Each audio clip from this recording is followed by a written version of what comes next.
Assalamualaikum warahmatullahi wabarakatuh. Selamat datang kembali di channel Hikmah Misteri. Dan tentunya masih bersama saya Mas Nara. Apa kabar kalian semua? Semoga selalu baik-baik saja, sehat badannya, dilimpahkan rezekinya, dan dihindarkan dari segala mara bahaya. Amin. Di kesempatan kali ini saya akan menceritakan sebuah cerita horor dengan judul Gadis Penghilang Alat Vital. Melanjutkan dari part kemarin. Oke, seperti biasa sebelum ke ceritanya, bagi kalian yang belum subscribe channel ini, silahkan bisa subscribe dulu dan aktifkan lonceng notifikasinya agar kalian tidak ketinggalan cerita dari channel Hikmah Misteri yang akan selalu menggetarkan hati kalian. Oke, terima kasih, and so get ready to be haunted.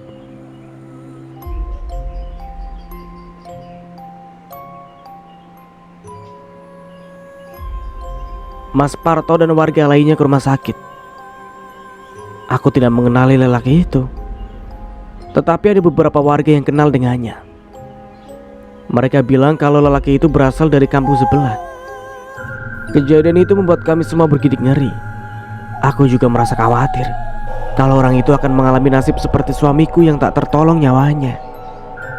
Kalaupun ia bisa selamat, lalu bagaimana hidupnya? Bagaimana kelanjutan hidupnya tanpa burung? Entahlah, aku merasa bingung. Aku merasa bingung dengan penghuni rumah kosong yang masih misterius.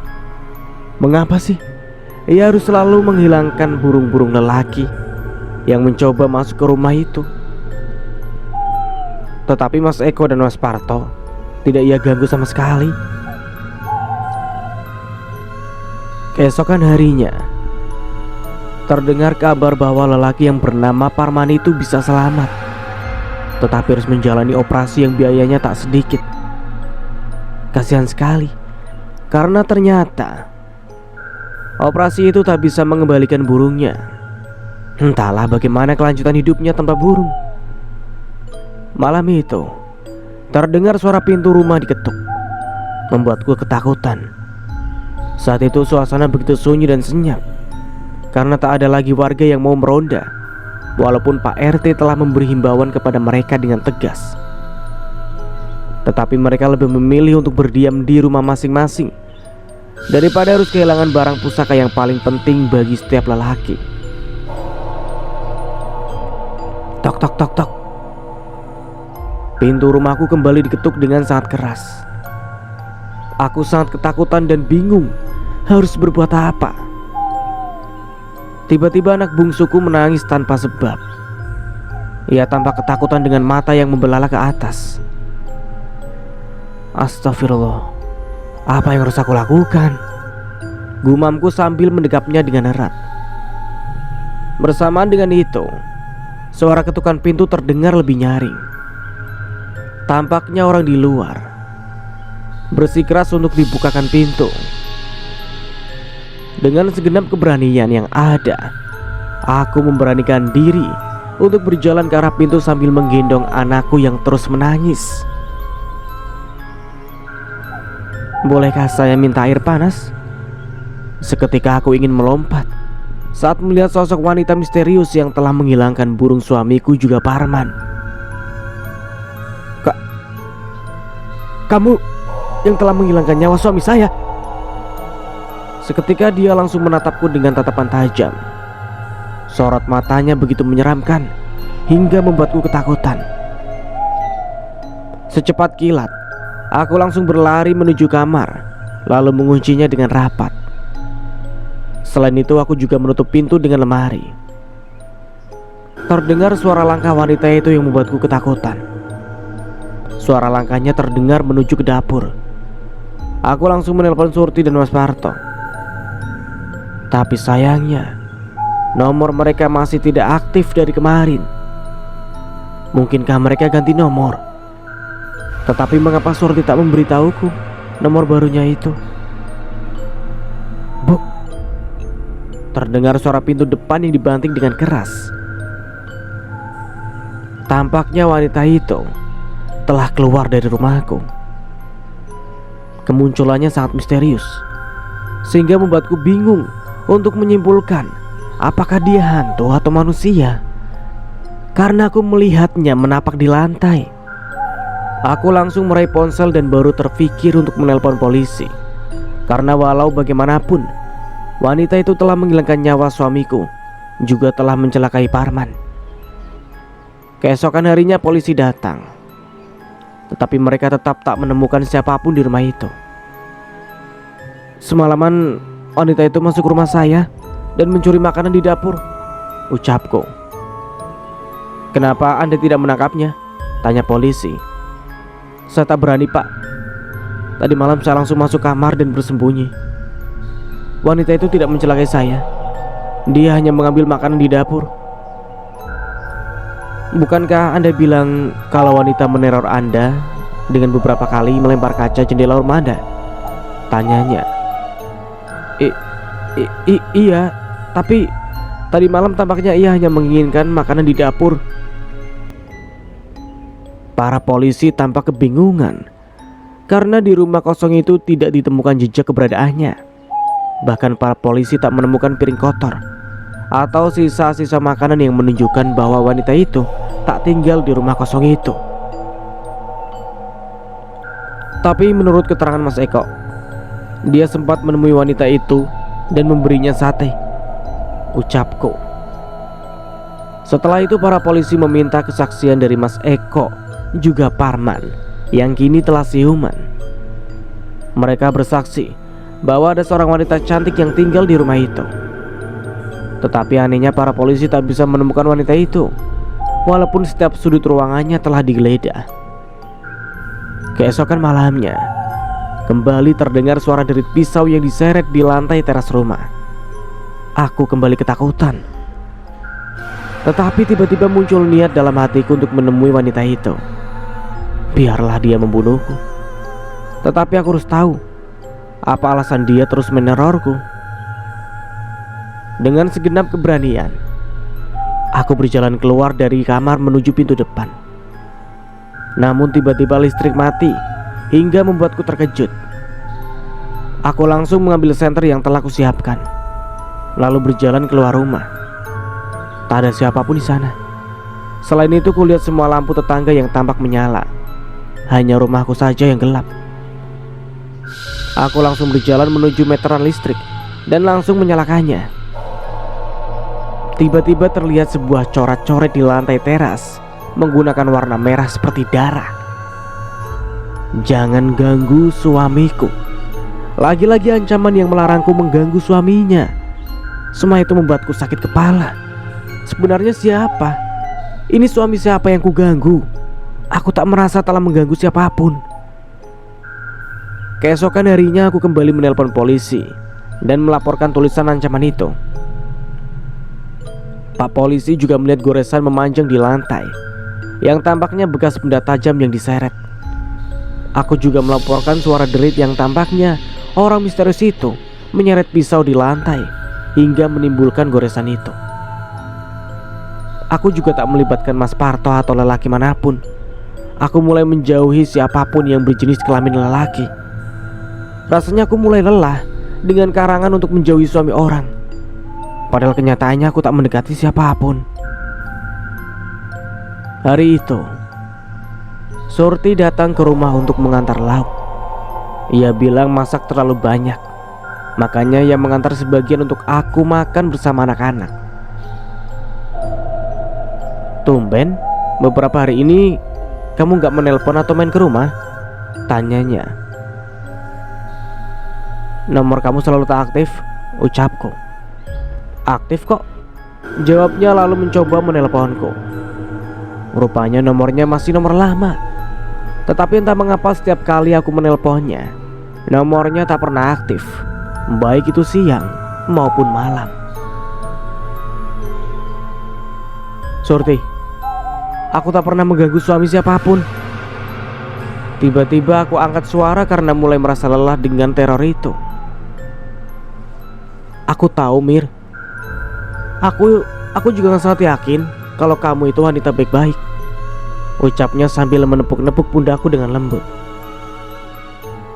Lalu kenapa peneror itu terus menggangguku? Namanya juga hantu. Dia akan mengganggu siapa saja yang rumahnya dekat dengan tempat tinggalnya. Wajah Surti terlihat santai. Aku merasa kalau Surti sangat menginginkan aku untuk meninggalkan rumahku. Mengapa dia harus begitu? Padahal dia tahu betul pesan kedua orang tuaku untuk tidak meninggalkan ataupun menjual rumah ini. Setelah Surti pulang, tiba-tiba aku melihat sosok ibu dan ayah yang melambaikan tangannya menuju kamar yang biasa aku tempati. Kamar itu dulu ditinggali ayah dan ibu sebelum mereka meninggal. Mereka sempat berwasiat agar rumah ini menjadi milikku, sedangkan keempat kakakku tidak mendapat apa-apa. Mungkin karena mereka telah hidup berkecukupan di kota, makanya rumah ini diberikan kepadaku yang belum punya rumah. Kulihat ayah dan ibu menunjuk ke kolong ranjang yang biasa ku tiduri. Mereka terus tersenyum sambil menunjuk ke kolong ranjang, seolah memberi isyarat bahwa di sana ada sesuatu yang ingin mereka tunjukkan padaku.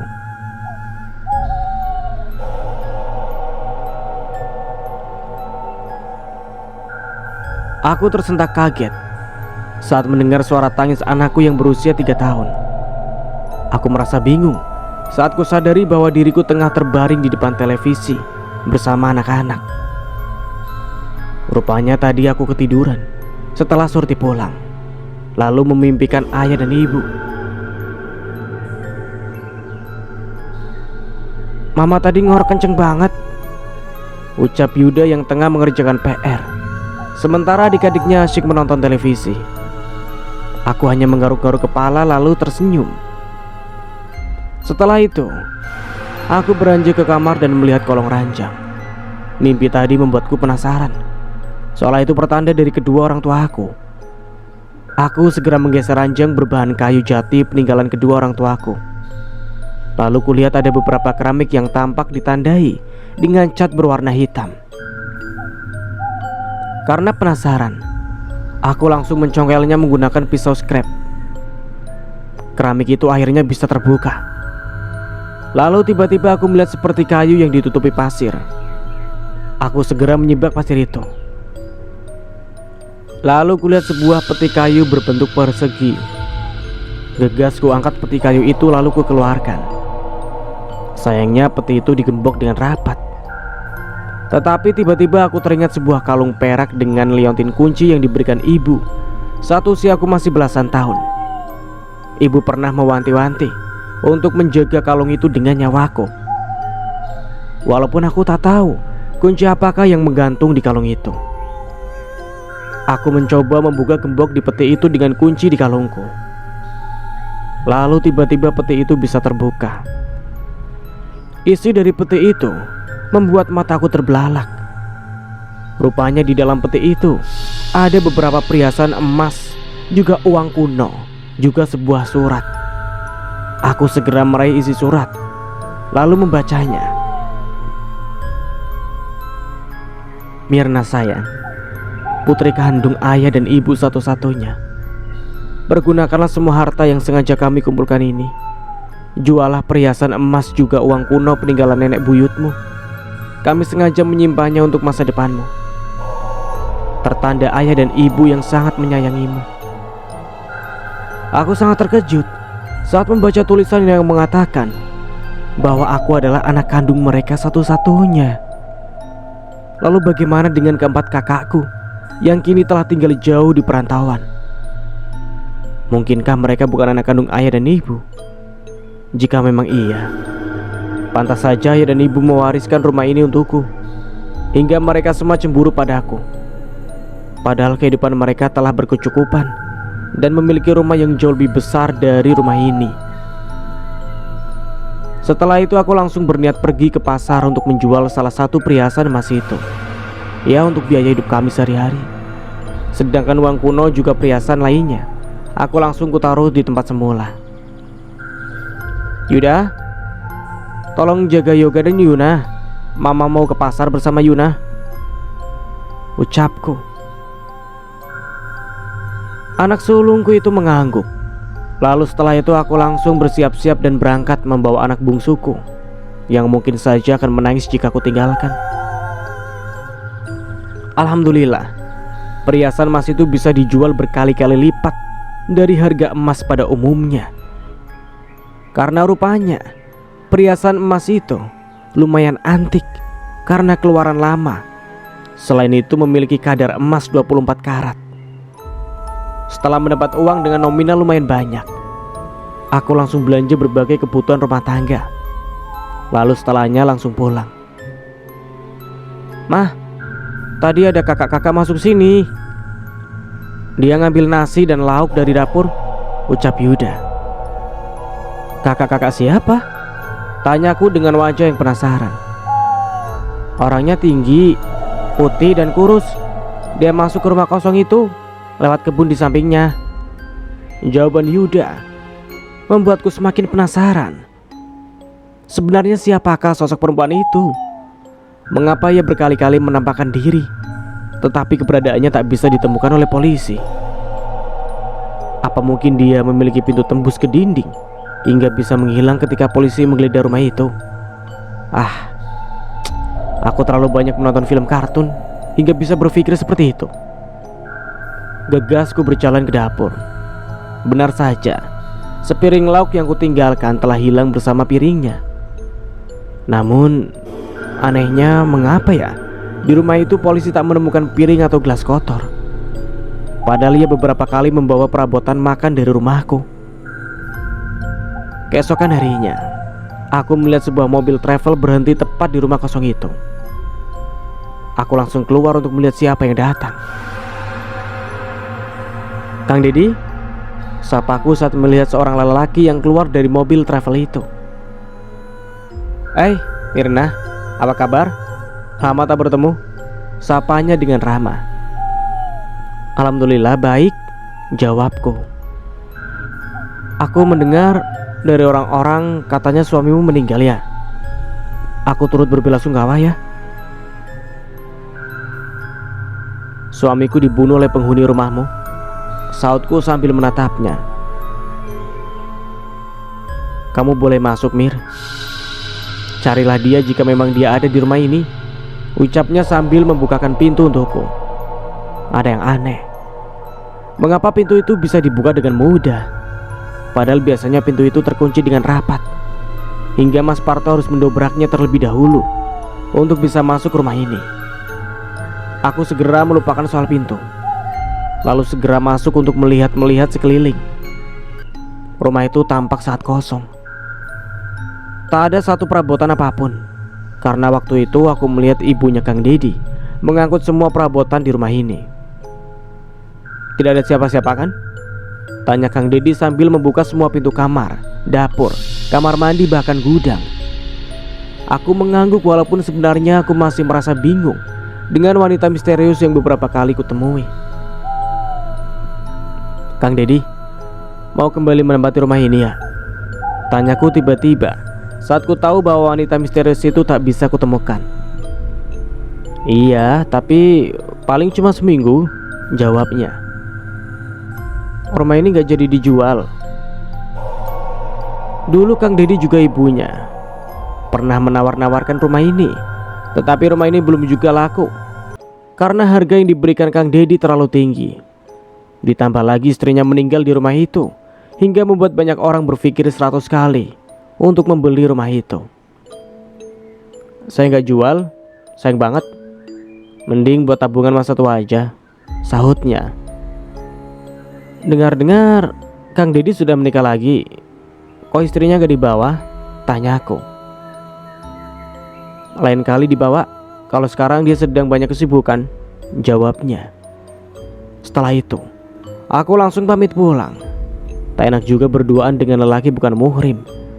Apalagi statusku sekarang adalah janda yang banyak dicurigai ibu-ibu ini di kampung. Saat sore, kulihat sebuah truk menurunkan alat-alat elektronik, juga truk yang memuat tempat tidur baru. Seolah ia akan tinggal lama di rumah itu. Sejak kedatangan Kang Dedi, suasana sekitar tak lagi mencekam. Aku pun bisa kembali tidur dengan nyaman tanpa merasa was-was. Tiba-tiba aku kembali mendengar suara derit pisau yang diseret ke lantai hingga membuatku kembali ketakutan. Selain itu listrik pun kembali padam hingga membuatku berteriak histeris karena takut. Dan bruk, Kaca jendela rumahku kembali pecah. Lalu tiba-tiba kulihat sebuah botol menggelinding. "Woi, siapa itu?" Terdengar suara teriakan Kang Dedi. Aku segera keluar rumah untuk melihat apa yang terjadi. Kulihat Kang Dedi kembali dengan napas terengah-engah. "Tadi saya sempat melihat wanita yang melempar botol ke kaca jendelamu. Tetapi ia bisa berlari dengan cepat. Padahal tubuhnya gemuk." Dahiku mengkerut saat mendengar ucapan Kang Dedi. Bagaimana bisa yang menyebut bahwa pelakunya berbadan gemuk? Padahal wanita misterius yang kutemui beberapa kali, tubuhnya itu tinggi, semampai seperti model. "Badannya gemuk?" tanyaku sambil mengerutkan dahi. "Iya, gemuk sepertimu," jawabnya. Aku langsung menceritakan wanita misterius berwajah cantik dan bertubuh langsing yang mengaku sebagai penghuni rumah Kang Dedi. Wanita itulah yang kuduga menghilangkan nyawa suamiku, bahkan mencelakai Parman. "Tidak, wanita tadi berasal dari arah sana, lalu masuk ke kebun itu," ucapnya hingga membuatku semakin bingung. Kukira peneror itu akan berhenti setelah rumah Kang Dedi ditempati pemiliknya, tetapi rupanya ia masih tak berhenti dengan aksinya. Aku meraih botol itu dan mengeluarkan isi surat yang menyuruhku meninggalkan rumahku. Aku terus kepikiran ucapan Kang Dedi tentang wanita gemuk tetapi bisa berlari dengan cepat. Ada seseorang dengan ciri-ciri seperti itu. Tubuhnya gemuk tetapi gerakannya sangat lincah. Namun aku harus memergokinya dengan mataku sendiri agar aku tak salah menduga. Malam itu aku sengaja tidur di ruang depan untuk bisa memergoki wanita yang selalu menerorku itu. Aku sengaja memadamkan lampu agar si peneror tak melihat bayanganku. Mama sedang apa sih di sini gelap-gelapan?" tanya Yuda sambil mengucek-ngucek kedua bola matanya. "Yuda, kenapa bangun?" tanyaku lirih. "Aku haus," jawabnya. Aku membiarkannya ke dapur. Lalu tiba-tiba ia kembali sambil berbisik bahwa ia melihat bayangan sosok perempuan dari kaca jendela dapur. Aku dan Yuda mengendap-endap ke dapur. Tampaknya si peneror sengaja lewat belakang agar tak melewati rumah Kang Dedi. Semua itu membuatku yakin bahwa si peneror adalah orang yang berbeda dengan wanita misterius yang mengaku tinggal di rumah Kang Dedi. Aku dan Yuda mengendap-endap mengikutinya dari belakang. Kulihat wanita bertubuh gemuk dengan penutup wajah berjalan mengendap-endap menuju meteran listrik. "Mah, pakai sarung ini," bisik Yuda sambil menyerahkan sarungnya. Gerak. Akhirnya aku bisa menangkap wanita itu menggunakan sarung. Lalu Yuda dengan cekatan mengingat tangan juga kakinya dengan tali yang telah kusediakan. Wanita itu tampak berontak, tetapi Yuda langsung menendang kakinya hingga ia jatuh tersungkur. Tolong! Teriakku sambil terus mendekap badannya yang terus berusaha berontak. Tiba-tiba Kang Dedi datang bersama beberapa warga lainnya. Sementara peneror itu masih berada dalam sarung yang kukurungkan ke tubuhnya. Beberapa warga lainnya juga melaporkan apa yang terjadi pada Pak RT. "Saya penasaran sama pelakunya," ucap Mas Parto, langsung membuka sarung yang menutupinya. Kami semua terbelalak saat melihat wanita yang berada dalam sarung itu. "Loh, Surti, apa yang sedang kamu lakukan?" tanyaku. Ia memalingkan wajahnya dariku, sementara yang lainnya masih menggeleng, pertanda tak percaya dengan apa yang Surti lakukan. "Jadi, kamu yang selama ini meneror Mirna, bahkan memecahkan kaca rumahnya?" tanya Mas Parto dengan wajah tak percaya. "Kenapa Mas terus membelanya? Apa Mas mencintainya hingga Mas terus membelanya?" Ucapan Surti seketika membuatku sangat terkejut. Bagaimana bisa ia berpikiran seperti itu? Padahal Mas Parto adalah lelaki setia yang sangat mencintainya. Surti, bukankah kita telah lama bersahabat? Mengapa kamu tega berbuat seperti ini? Aku benar-benar tak percaya dengan apa yang telah ia lakukan. Padahal ia adalah orang yang paling kupercaya dan kuanggap orang yang penting selain kedua orang tuaku. Surti dibawa ke balai desa untuk diinterogasi. Di sana ia mengaku bahwa dirinya terpaksa menerorku karena diam-diam menaruh rasa cemburu karena aku selalu meminta tolong pada suaminya. Selain itu, ia juga tak suka kalau suaminya itu akrab denganku. Ia juga mengaku kalau kakak-kakakku juga membayarnya untuk membuatku tak betah tinggal di rumah itu. Mereka menginginkan rumahku, tetapi mereka sadar kalau mereka hanyalah anak angkat ibu dan bapak. Makanya mereka mengatur siasat agar aku menjual rumah itu lewat Surti. Surti mengaku bahwa kakak-kakakku telah lama menyuruhnya untuk mempengaruhiku agar menjual rumah itu. Awalnya ia menolak, tetapi karena cemburu buta padaku, lalu akhirnya dia menerima tawaran kakak-kakakku itu. Sur, selain menerorku, apa kamu juga yang menghilangkan nyawa suamiku, juga mencelakai Parman? Tanyaku sambil menatap matanya. Surti lalu memalingkan wajahnya. Ia tampak tak mau menatap mataku. Entah ia malu atau sangat membenciku. Bukan aku pelakunya, ucap Surti dengan wajah yang masam. Sepertinya untuk kasus itu saya yakin bukan Surti pelakunya, karena saat kejadian Surti tengah berada di samping saya, ucap Mas Parto. Setelah itu, para warga langsung membawa Surti ke kantor polisi. Di sana ia diinterogasi banyak hal. Pengakuannya sama persis seperti yang ada di balai desa, bahwa ia hanya menerorku, tetapi tidak mencelakai suamiku juga Parman. Ucapan Surti ada benarnya juga, karena aku sempat melihat wanita yang mengaku penghuni rumah Kang Dedi. Dan wanita itu masih muda, dengan tubuh yang langsing dan paras cantik. Senada dengan pengakuan Mas Eko dan Parman bahwa pelakunya adalah wanita cantik yang pernah meminta air panas padaku. Walaupun Surti bersalah, tetapi aku tak tega membiarkan ia mendekam di tahanan. Walau bagaimanapun, aku masih menganggapnya sahabat dan memutuskan untuk mencabut gugatannya. Surti akhirnya dibebaskan setelah 1 hari berada di tahanan. Namun ia masih tetap tak mau minta maaf padaku ataupun bertemu denganku. Hari itu aku datang ke rumahnya. Awalnya ia menolak untuk bertemu, tetapi akhirnya ia mau juga menemuiku. Ya, walau terus memalingkan wajahnya. Surti, aku minta maaf kalau aku punya salah padamu. Aku mengawali percakapan setelah kami saling diam selama beberapa menit. Kamu jangan coba-coba merebut Mas Parto dariku, ucapnya tiba-tiba. Tenang saja, Sur. Mas Parto bukan tipeku.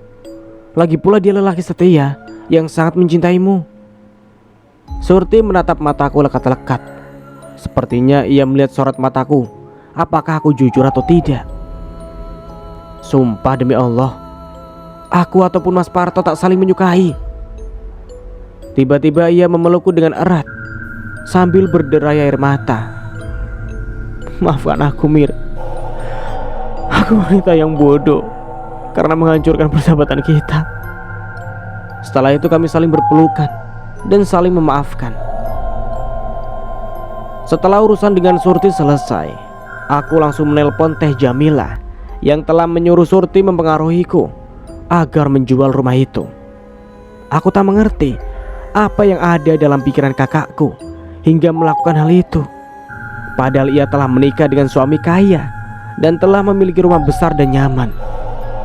Tetapi mengapa dia terus saja mengusik rumah peninggalan orang tuaku yang tak terlalu besar itu? Teh Jamila langsung memblokir kontak nomorku.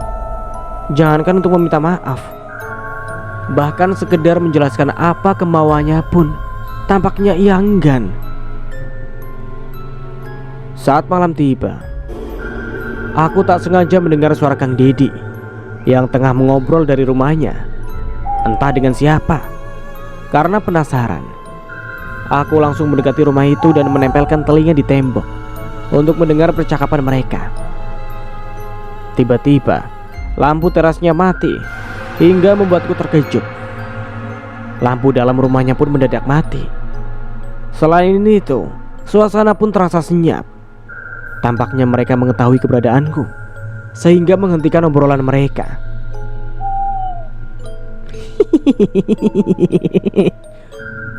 Tiba-tiba terdengar suara cekikikan kuntilanak hingga membuatku terkejut.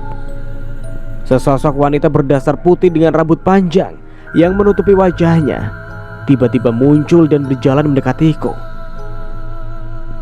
"Kuntilanak!" teriakku lalu berlari terbirit-birit menuju rumahku. Sosok wanita itu terus mengikutiku.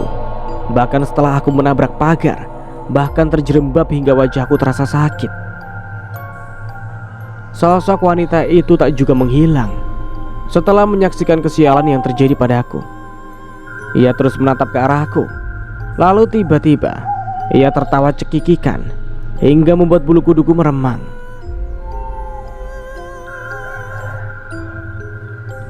Keesokan harinya, kulihat Kang Dedi yang tengah menyiangi rumput.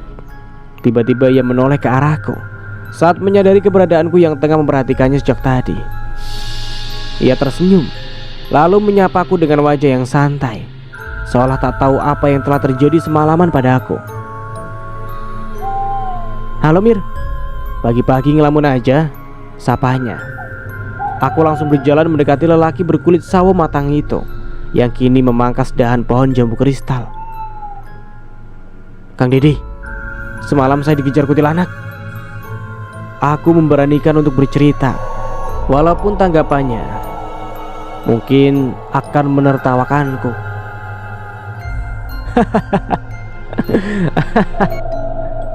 Benar saja, ia tertawa terpinggal-pinggal saat mendengar ceritaku.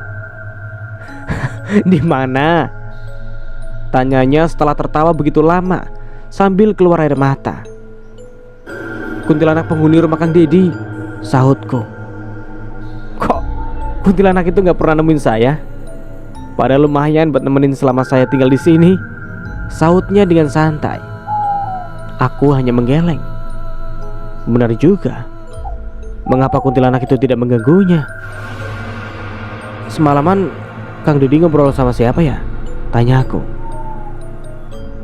"Cie kepo, ya ngobrol sama istri saya lah lewat telepon." Aku jadi malu sendiri karena telah berpikir bahwa Kang Dedi semalaman mengobrol dengan sosok perempuan itu. Sosok wanita misterius itu pernah meminta air, juga mencuri makanan dari dapurku. Sepertinya dia bukan kuntilanak.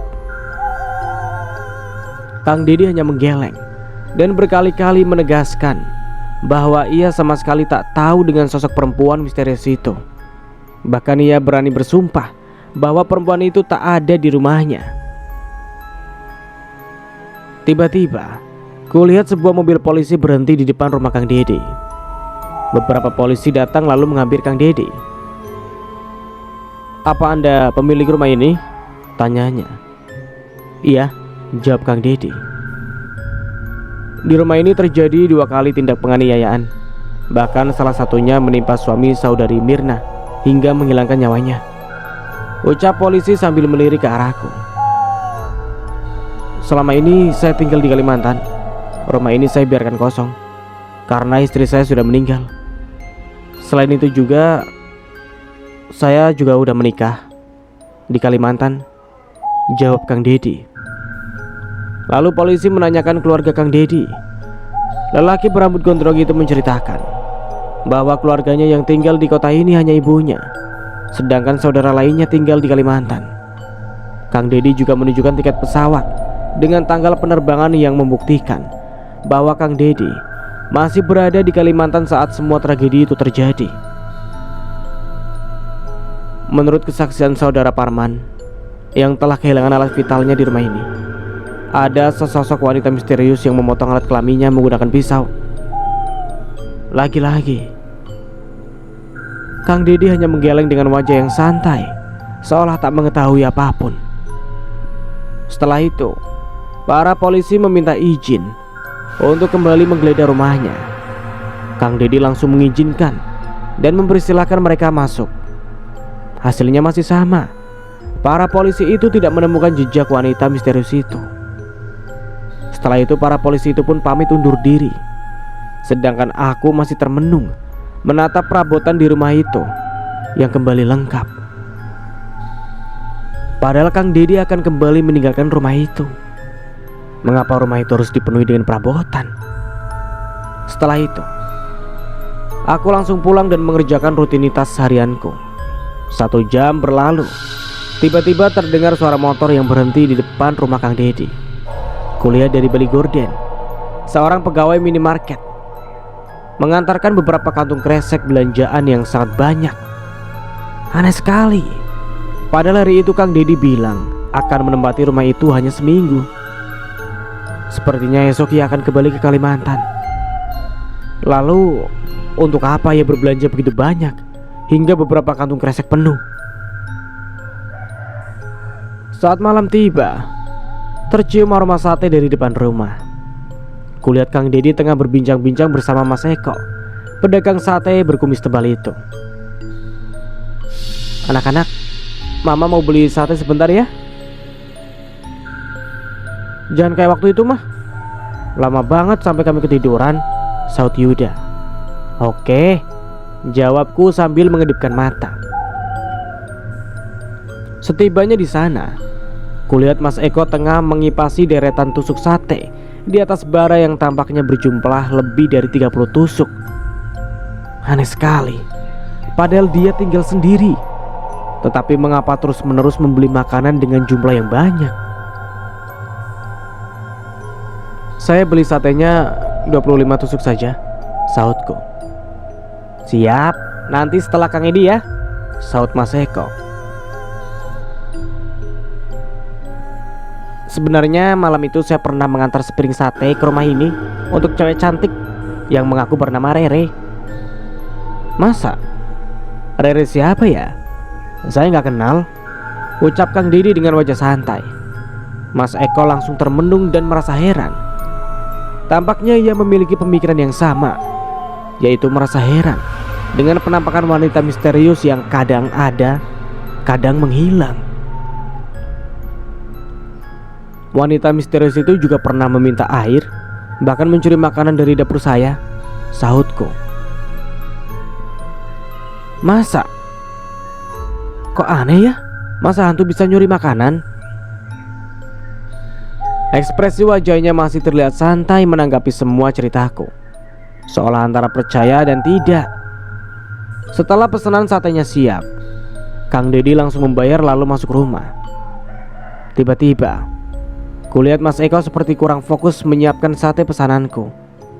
Ia tampak celingukan sambil sesekali memegangi bulu kuduknya. Ngeri ya kalau dipikir-pikir. Masa saya waktu itu bercanda sama kuntilanak, bisiknya. Untung cuma bercanda, gak sampai nganu. Kalau nganu mungkin burung Mas Eko sudah hilang, sahutku.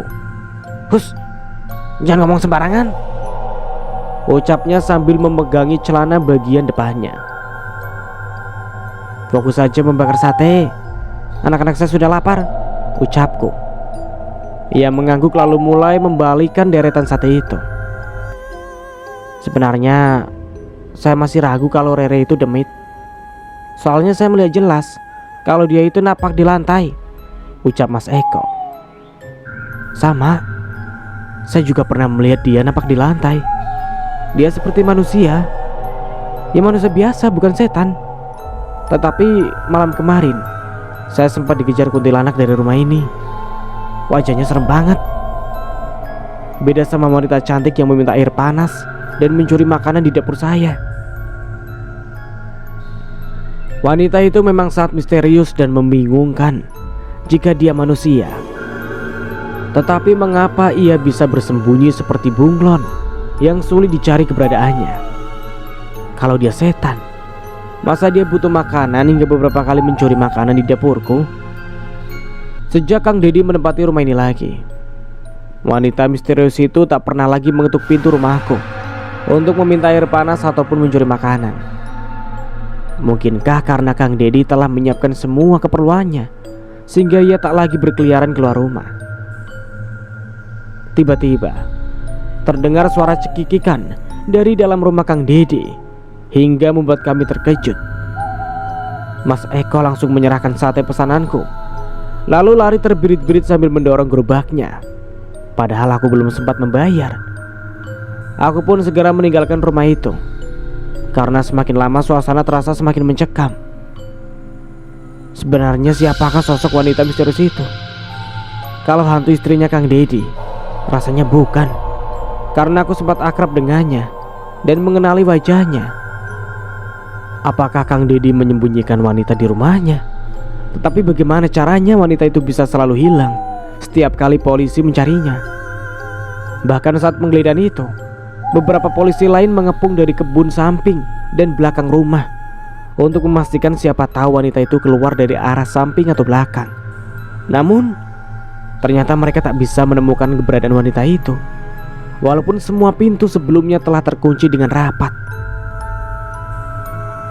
Keesokan harinya, kulihat Kang Dedi telah bersiap kembali ke Kalimantan. Terlihat ia telah memakai pakaian rapi, juga menenteng sebuah koper. Tidak beberapa lama, kemudian tiba-tiba sebuah mobil travel berhenti tepat di depan rumahnya. "Pamit dulu, Mir," teriaknya sambil menoleh ke arahku yang tengah berdiri mematung sambil memegangi sapu. "Iya, Kang. Hati-hati di jalan," sahutku. Setelah itu Kang Dedi melambaikan tangan lalu masuk mobil. Tiba-tiba terlihat sesosok wanita dari balik gorden rumah Kang Dedi yang sedikit terbuka. Ia tampak melambaikan tangannya ke arah mobil travel itu. Lalu tiba-tiba ia kembali menutup gorden itu setelah mobil travel yang dinaiki Kang Dedi telah meluncur jauh. Dek. Jantungku terasa berdegup lebih kencang. Wanita misterius itu ternyata benar-benar menempati rumah itu. Rupanya Kang Dedi selama ini berbohong dengan keberadaannya. Namun bagaimana caranya ia bersembunyi di saat para polisi menggeledah semua sudut ruangan, bahkan sempat mengepung sekeliling rumah itu. "Hai, Mir, lagi apa?" Tiba-tiba Surti muncul hingga membuyarkan lamunanku. Ia datang sambil membawa sepiring pisang goreng yang tampak masih hangat. Sebenarnya aku masih merasa canggung padanya, walau kami telah saling memaafkan dan berpelukan. Aku juga kini berusaha menjaga jarak dari Mas Parto agar ia tak lagi salah paham padaku. Sebenarnya aku dan Mas Parto telah jauh lebih dekat dan akrab dibanding Surti. Justru akulah yang mendekatkan mereka. Mas Parto sejak dulu mengikuti jejak ayahnya yang melakukan bisnis jual beli tanah. Makanya ia sangat akrab dengan ayahku yang juga sering bekerja sama dengannya dalam bisnis tersebut. Saat itu Surti juga jatuh cinta pada Mas Parto. Lalu aku mencoba mendekatkan mereka sehingga akhirnya mereka bisa dekat bahkan sampai menikah. "Mir, aku minta maaf ya sama kamu. Dari lubuk hati yang paling dalam, aku benar-benar merasa malu padamu," ucapnya sambil menggenggam tanganku. Awalnya aku merasa kesal karena ia terlalu cemburu buta, bahkan sempat meneror dengan memecahkan kaca yang bisa mencelakaiku juga anak-anak. Namun akhirnya aku mencoba berlapang dada dan mau memaafkannya. Setelah saling memaafkan, padahal kami saling berpelukan dan saling berjanji untuk saling memahami perasaan masing-masing. Setelah itu aku menceritakan semua hal yang berkaitan dengan wanita misterius penghuni rumah Kang Dedi. Aku sempat dikejar kuntilanak sampai terjerembab ke pagar. Mendengar ceritaku, Surti langsung tertawa terpinggal-pinggal karena merasa lucu. "Kamu tahu gak? Aku waktu dikejar Kang Dedi sampai terperosok ke got samping kebun.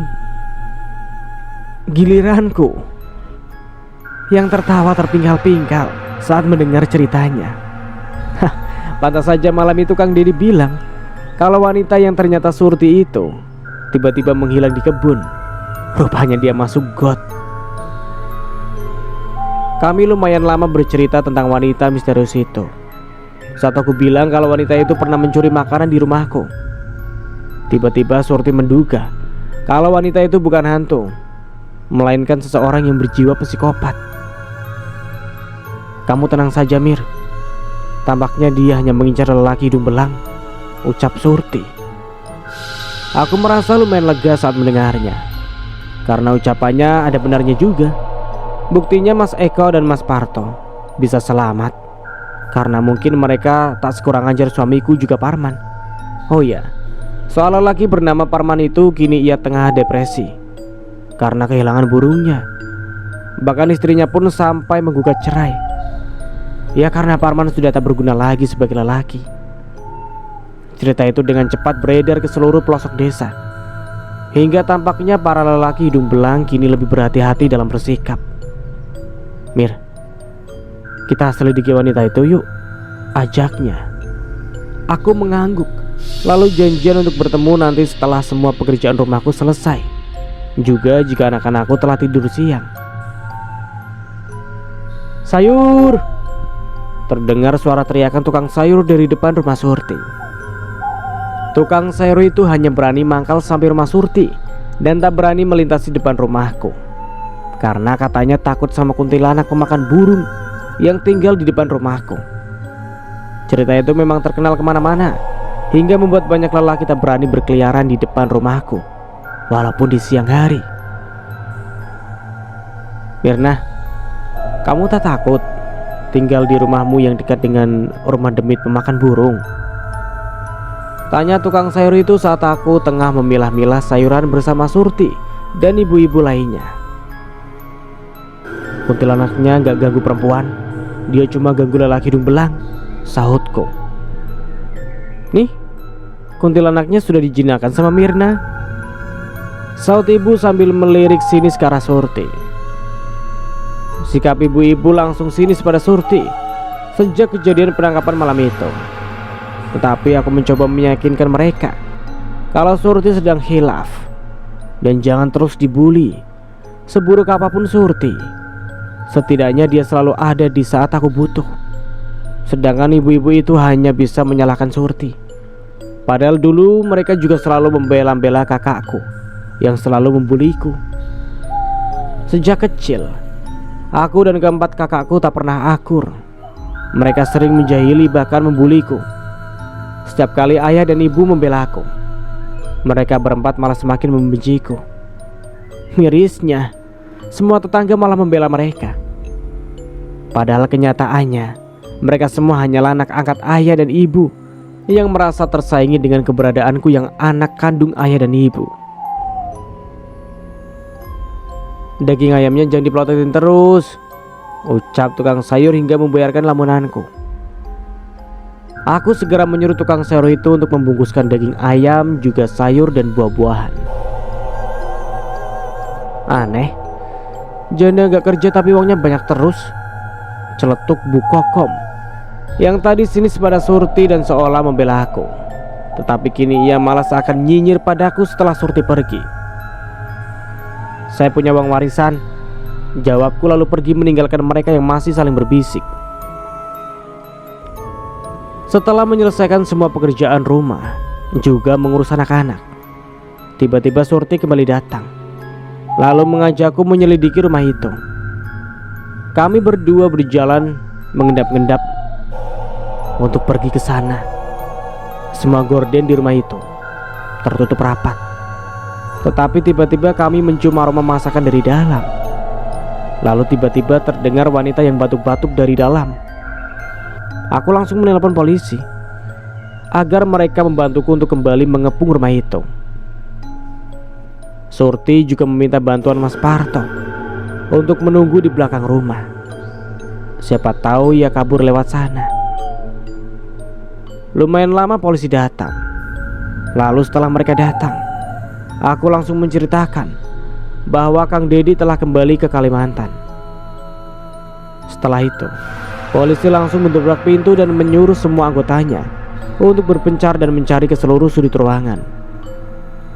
Sedangkan Mas Parto, Surti, dan Pak Wiguna menunggu dari pintu samping dan pintu belakang. Dan sampai di sini dulu ceritanya. Nantikan kelanjutan ceritanya di part berikutnya. Dari saya mohon maaf bila ada salah kata. Akhir kata, wassalamualaikum warahmatullahi wabarakatuh. Sampai jumpa di video berikutnya.